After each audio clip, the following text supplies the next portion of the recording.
I was halfway up the stairs when the top step just wasn't there anymore. 1 second, my foot landed on solid wood, worn smooth from years of use. And the next, it swung through open air like I'd stepped into a hole in the world. My stomach dropped, and I grabbed the banister so hard I thought my arm would snap. I froze there, clinging, staring at where the rest of the staircase should have been. It wasn't broken. It wasn't gone. It just wasn't. The upper floor looked exactly as it always had. A dim hallway with the spare room door cracked open, light leaking from the bathroom nightlight.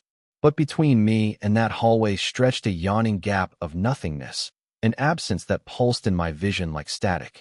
The walls bent slightly around it, like the house itself was curving to avoid touching whatever had replaced the stairs. And then, somewhere in that humming black space, I heard claws.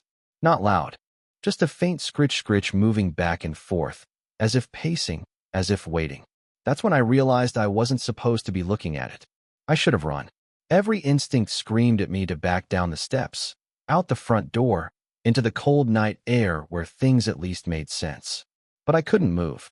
My hand was locked around the banister, my other arm still half raised like I could balance myself against gravity's betrayal. The scratching shifted closer. I leaned forward just slightly, squinting into the void.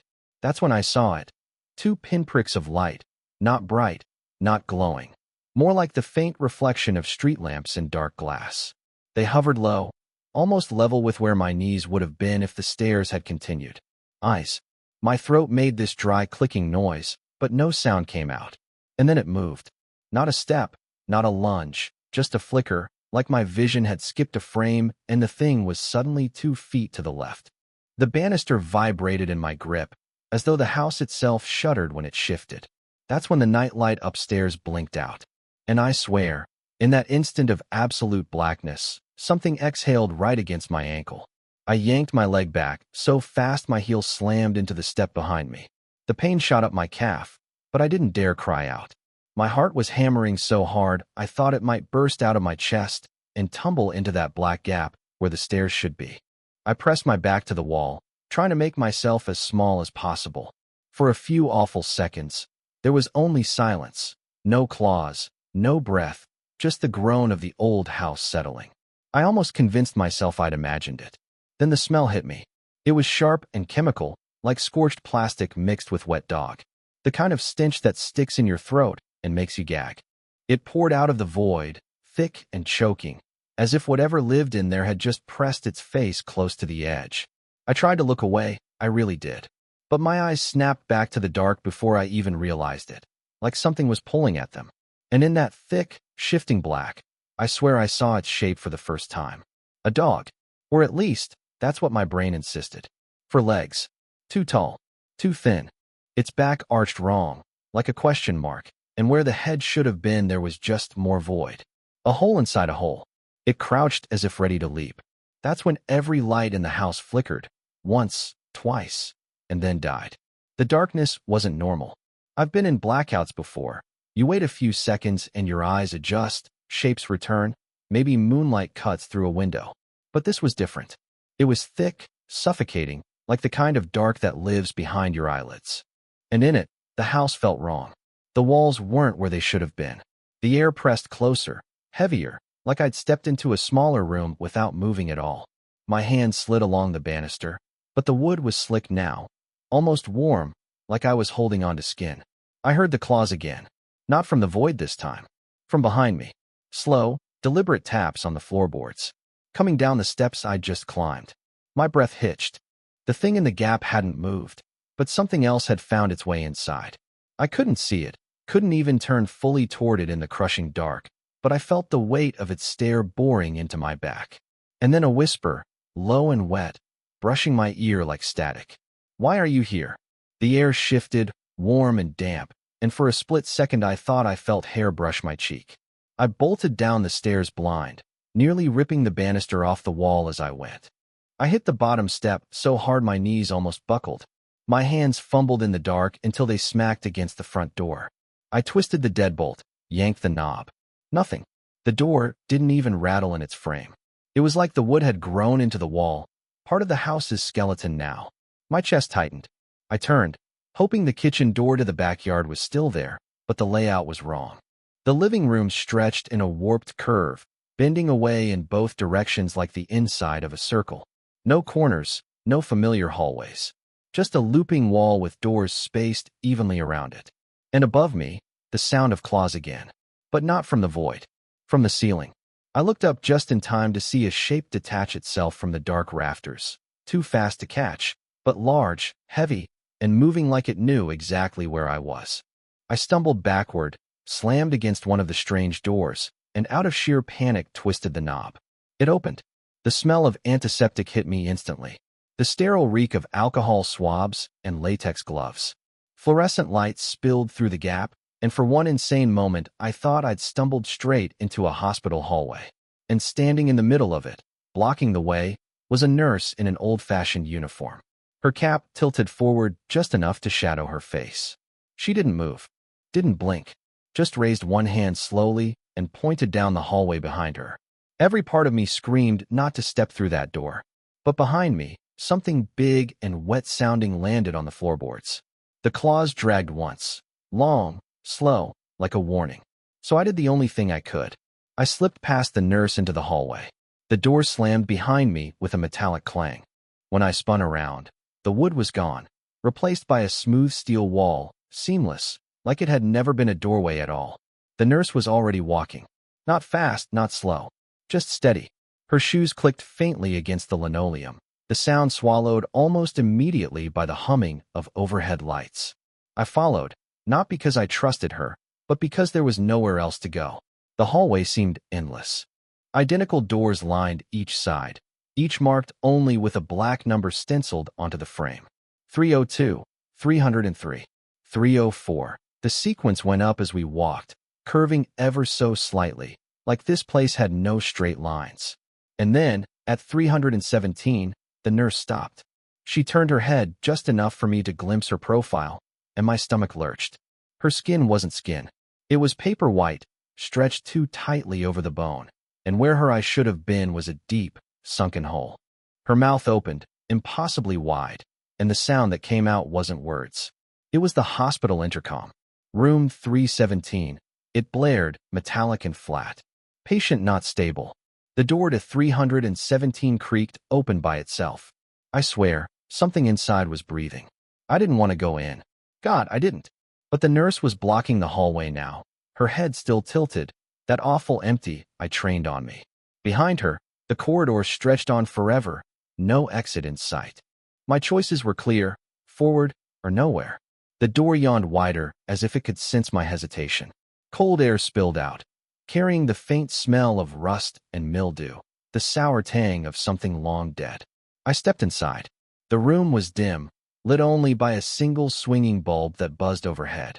The walls were tiled like a surgical ward, cracked in places where black mold spidered out. In the center of the room sat a gurney, straps dangling from its sides. And on the gurney, something under a sheet. The breathing came from there. Shallow, ragged, almost wet.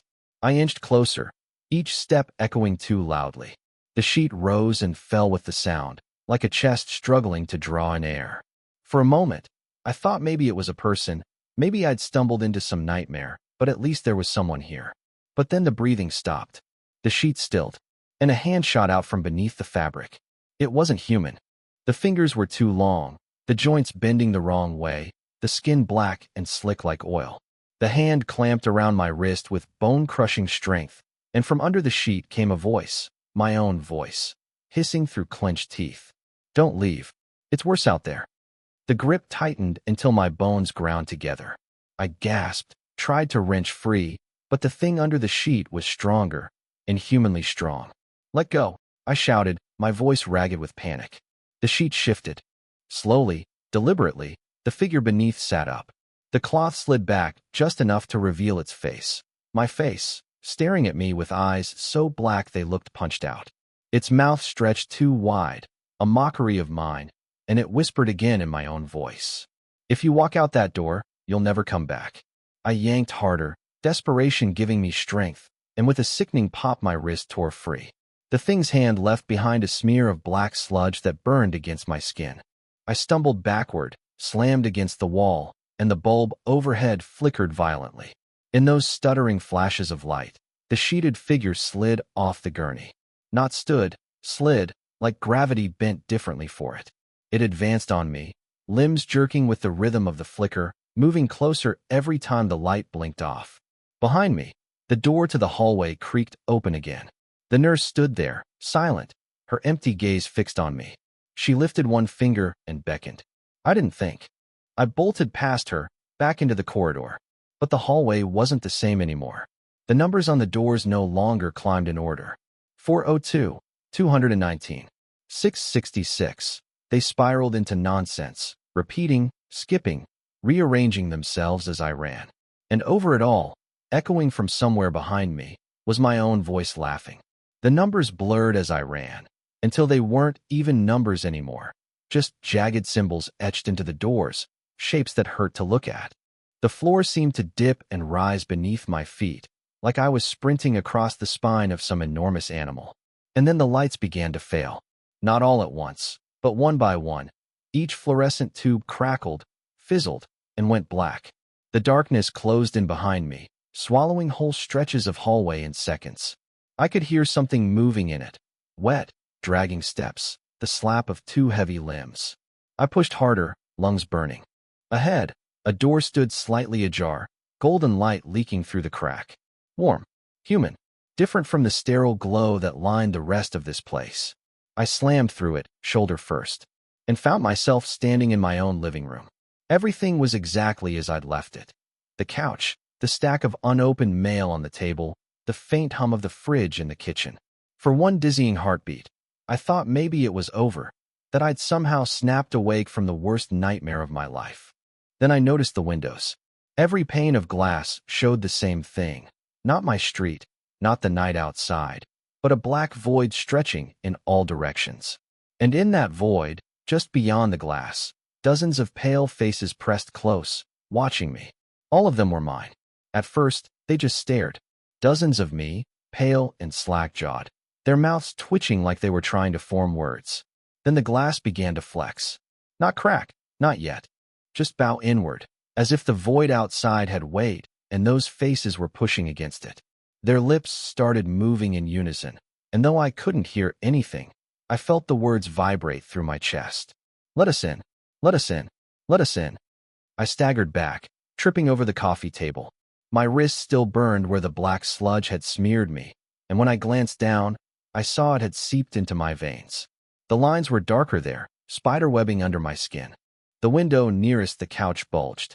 A hairline crack shot across it, followed by a chorus of smiles from the faces outside. My smiles stretched too wide. Then, behind me, the TV flicked on by itself. No static, no cable, just a perfect, high-definition image of me sitting on the couch, exactly where I should have been. The on-screen version looked calm, normal, like nothing had happened. He turned his head, looked straight at the camera, and whispered, "You're the one on the wrong side." The glass behind me shattered. The sound of shattering glass was deafening. I threw my arms over my head, expecting to be shredded, but no shards fell. When I looked up, the windows were gone. Just smooth, blank walls where they had been. And yet, I could still hear them. Hundreds of bare feet padding across wood, claws scraping, laughter in my own voice echoing around me. The TV version of me stood now, smiling gently. He pointed toward the hallway that should have led to my bedroom. I didn't want to go, but the air in the living room thickened, pressing on my chest until I couldn't breathe. My lungs begged for escape, so I stumbled toward the hall. It was longer than it should have been. Too long, stretching far past the limits of my house. The carpet runner warped beneath my feet, soft in places like flesh, stiff in others like bone. Halfway down, I saw it, a staircase. Not the one I tried to climb earlier. This one spiraled downward, vanishing into a circular shaft of concrete. I could feel cold air rushing up from the depths, carrying with it the faint sound of whimpering. And crouched at the top of the stairs, blocking my way, was the dog-shaped void thing. Only now it wasn't pacing. It was sitting perfectly still, its eyeless head tilted, as if it had been waiting for me all along. It opened its mouth, and my own voice poured out, begging, "Please, don't go down there." My legs locked. The spiral stairs yawned below, pulling air downward like a drain, tugging at my clothes, my hair. The thing crouched in front of me didn't move, but the longer I stared, the more I realized its body wasn't solid. The edges of it wavered, like heat rippling off asphalt. The black inside it wasn't absence. It was motion, thousands of twisting shapes folding over one another. And its voice, my voice, kept pleading, broken and frantic. Don't go down there. Don't let it finish. Don't. The sound cut off with a sickening pop, like someone had yanked the cord on a speaker. Its body jerked once, twice, and then stilled again. Behind me, down the endless hallway, I heard the shuffling of footsteps, dozens of them, getting closer. My reflections, my doubles. I was trapped. I took one shaky step toward the spiral stairs. The dog thing leaned closer, its void face almost brushing mine. A sound like static and wind roared in my ears, and I swear I felt words pressed directly into my skull. If you go down, you won't come back the same. The footsteps behind me broke into a sprint. I bolted past the creature, onto the first step of the spiral. The air dropped 20 degrees instantly, my breath fogging in front of me. And from somewhere far below, too far, impossibly far, came the sound of a hospital intercom crackling to life. Patient descending. The stairs felt endless. Each step rang hollow under my weight, echoing into the shaft like I was descending into a cathedral built for no god I'd ever known. The cold thickened, clinging to my skin, worming its way into my bones. After maybe 30 steps, I made the mistake of looking down. I shouldn't have been able to see the bottom, but I did. Far, far below, the spiral ended in a wide circular chamber, lit by a single swinging bulb. And in the circle of that pale light stood me.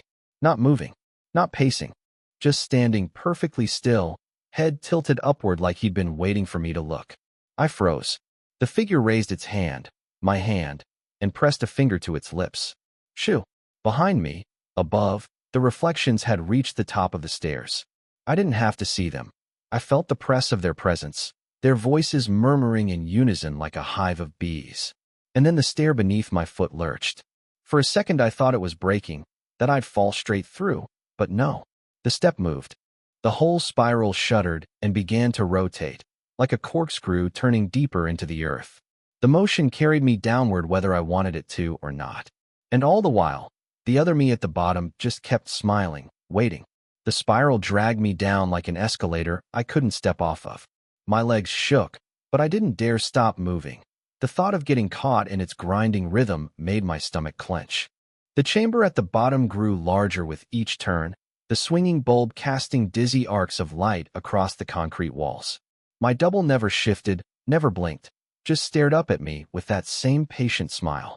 When my foot finally touched the chamber floor, the spiral above sealed shut with a clang, like a vault door slamming. The echoes rolled for what felt like minutes. It was just me and me. He was taller, not by much, but enough that I noticed. His skin was paler, stretched thin, veins dark as ink crawling under the surface. But his eyes, God, his eyes, were hollow. Not sockets, not darkness, just holes, empty spaces punched through reality. I couldn't speak, couldn't breathe. He tilted his head, studying me like I was the one who didn't belong here. Then he opened his mouth, and when he spoke, it was in 100 overlapping voices, mine at every age, every tone, all at once. You shouldn't have come down. The bulb above us flickered. In those brief flashes of dark, the chamber wasn't empty anymore. Figures lined the walls, dozens, maybe hundreds, all versions of me. Some weeping, some grinning, some bound to the concrete with straps, twitching against them. When the light came back, they were gone. Only me and the hollow-eyed double remained. And he was standing right in front of me now. I staggered back, but there was nowhere to go. The chamber was smaller than it looked from above. The walls seemed to pulse, almost breathing, closing in. The double didn't walk. He slid, the way the figure under the sheet had, each blink of the swinging bulb bringing him closer. His hollow eyes swallowed the light, and the closer he got, the more I felt something tugging inside me, like threads pulling loose from a sweater. "Give it back," he said, though his lips barely moved. I shook my head. "I don't know what you mean." He tilted his head further, unnatural, the angle snapping with a wet crack. His hand shot out and grabbed my chest. Not my shirt, my chest. His fingers sank into me like I was made of clay. A shock ripped through my body. My vision doubled, then tripled, like my eyes couldn't decide which reality to focus on. For a split second I was him. I felt the cold emptiness of those hollow eyes, the hunger gnawing at the edges of his being. And I understood what he wanted. He wasn't a copy. He was the original. And I was the mistake. "Time to come back," he whispered. The bulb flickered again, and in that flash, all the versions of me reappeared around the chamber, swaying, muttering, their voices rising in a frantic chant. "Give it back. Give it back. Give it back." The hand in my chest tightened. Pain shot through me, white-hot and electric. I tried to scream, but no sound came out. His hand was inside me, squeezing, pulling at something deeper than muscle or bone. My vision warped. The chamber tilted sideways, then upside down, but I was still on my feet, still locked in his grip. Around us, the other versions of me pressed closer, their mouths stretching too wide, their chant rising until it was deafening. "Give it back. Give it back. Give it back." I clawed at his arm. My fingers sank into flesh that wasn't flesh, slippery and yielding like oil. My nails tore through it, but instead of blood, more black void spilled out, curling upward like smoke. For a second, he faltered. His grip loosened just enough for me to wrench backward, tearing free. My chest burned, and when I looked down, I saw why. There was a hole where his hand had been, small but impossibly deep, edges flickering with the same static void as his eyes. I staggered, gasping. The bulb above us spun wildly now, shadows lurching across the walls. The other versions of me screamed, covering their faces, collapsing to the floor. The hollow-eyed double just stood there, smiling faintly, his arm dripping darkness. "You can't run," he said. His voice wasn't angry. It was gentle, almost kind. "You're already mine." And then the floor gave out beneath me. I fell forever. Not down, not really. It felt like being pulled through. The air whipped past me, but there was no wind, just a pressure in my ears like I was sinking into deep water. Then, with a bone-jarring thud, I hit solid ground. I lay there gasping, the taste of rust flooding my mouth. When I finally forced myself to look up, my stomach dropped. I was in the house again. But wrong. So wrong. The circular walls curved around me like before, but they were made of flesh now, slick, pulsing, veins bulging just beneath the surface. Doors jutted out at odd angles, some upside down, some halfway sunk into the walls as if swallowed. The smell was unbearable, rot, mold, and that chemical tang of burnt plastic. And the stairs were back. The same wooden staircase that had vanished at the start of all this. Except now it rose straight up into darkness, impossibly tall, twisting until it disappeared. At the base of the stairs sat the void dog. Still, waiting. Its head turned toward me, and from inside its body came a muffled sound. Not claws, not breath. A voice. My voice. Screaming. The dog stood, its body unraveling, stretching upward until it loomed tall as the stairs. And with each step it took toward me, more screams joined. Hundreds, thousands, all in my voice, overlapping in agony. I scrambled back, hands slipping in the pulsing floor, but there was nowhere to go. The thing leaned down, its hollow face inches from mine, and whispered with every one of those voices at once. "Wake up." I squeezed my eyes shut and did what it said. "Wake up. Wake up. Wake up." I forced the words through my head like a mantra, begging them to carry me somewhere else, anywhere else. The screams inside the void thing swelled until my skull vibrated. My chest burned, the hole it left behind pulsing in rhythm with the chant. And then, silence. When I opened my eyes, I was back in my bed. Morning light bled through the blinds. My phone buzzed on the nightstand. The hum of the fridge drifted faintly from the kitchen. Everything looked so painfully normal that I almost laughed. Almost. Because the sheets beneath me were damp with something black and oily. Because my wrist, where that first hand had grabbed me, was still stained dark, the veins spidering higher up my arm. And because my phone screen lit up on its own, without me touching it, opening to the voice recorder app. The latest file was titled "Wake Up." Hands shaking, I hit play. It was my voice, hoarse and broken, whispering over and over. "You're still in it. You never left. Stop pretending." I dropped the phone like it had burned me. It clattered onto the floor, the recording still playing, my own voice hissing up from the tiny speaker. "Look at the walls. Do you see them breathing? Do you feel it yet?" I forced myself to look. The bedroom walls moved. Subtle at first, like the pulse of a vein, but once I saw it, I couldn't unsee it. The paint rippled with each beat of my heart. I stumbled out of bed, nearly tripping over the sheets. My reflection caught my eye in the mirror across the room. Except it wasn't my reflection. It was him. The hollow-eyed double, standing where I should have been, his head cocked at that same unnatural angle. He raised a finger to his lips. Shoo!